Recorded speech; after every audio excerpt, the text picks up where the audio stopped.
السلام علیکم ورحمۃ اللہ وبرکاتہ۔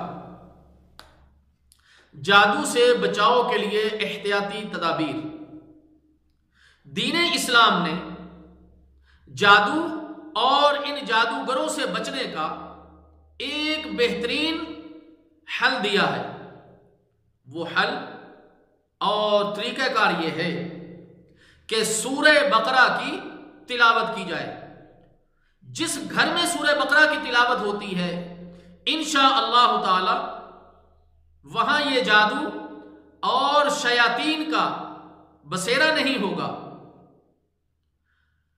آیت الکرسی کی تلاوت کی جائے۔ ہر فرض نماز کے بعد آیت الکرسی کی تلاوت کی جائے۔ اسی طرح ہر فرض نماز کے بعد معوذتین کی تلاوت کی جائے، یعنی قل اعوذ برب الفلق، قل اعوذ برب الناس پڑھی جائے۔ فجر اور مغرب کی نماز کے بعد تین مرتبہ ان سورتوں کو پڑھا جائے۔ رات کو سوتے وقت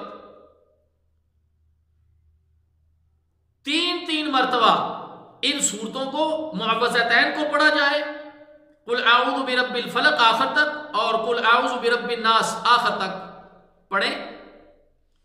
ہتھیلیوں کو اس طرح جمع کر کے ان کے اوپر پھونک ماریں اور پھر پورے جسم کے اوپر ان کو پھیر لیں۔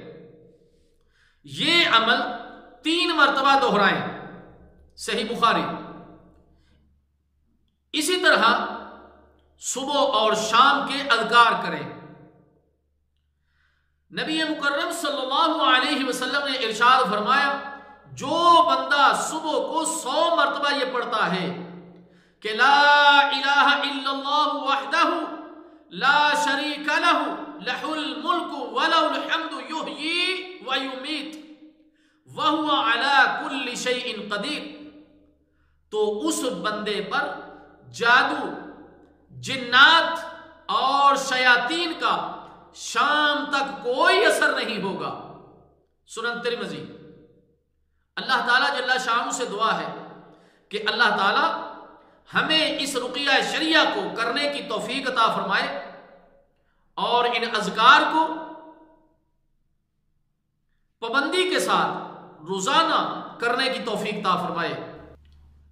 بیری کے پتوں سے غسل کے ذریعے جادو کا علاج۔ شیخ ابن باز رحمہ اللہ تعالی فرماتے ہیں کہ مریض بیری کے ساتھ سبز پتے لے کر 2 پتھروں کے درمیان یا کسی اور چیز کے اندر ان کو کوٹ لے، پھر اسے اتنے پانی میں ڈال کر حل کر لے جو غسل کے لیے اس کے لیے کافی ہو، اور اس پانی پر درود شریف، سورہ فاتحہ، آیت الکرسی، سورہ بقرہ کی آخری 2 آیات اور 4 قل اور آیات سحر ایک مرتبہ پڑھ کر دم کرے، پھر اس میں سے 3 گھونٹ پی لے اور باقی پانی سے غسل کر لے۔ یہ عمل 7 دن ہر روز تازہ پتوں پر کرے۔ اس سے زیادہ دن بھی عمل کیا جا سکتا ہے۔ جو بھی جادو ہوگا بإذن اللہ تعالی وہ ختم ہو جائے گا۔ اللہ تعالیٰ جل شانہ ہمیں عمل کی توفیق عطا فرمائے۔ والسلام علیکم ورحمۃ اللہ وبرکاتہ۔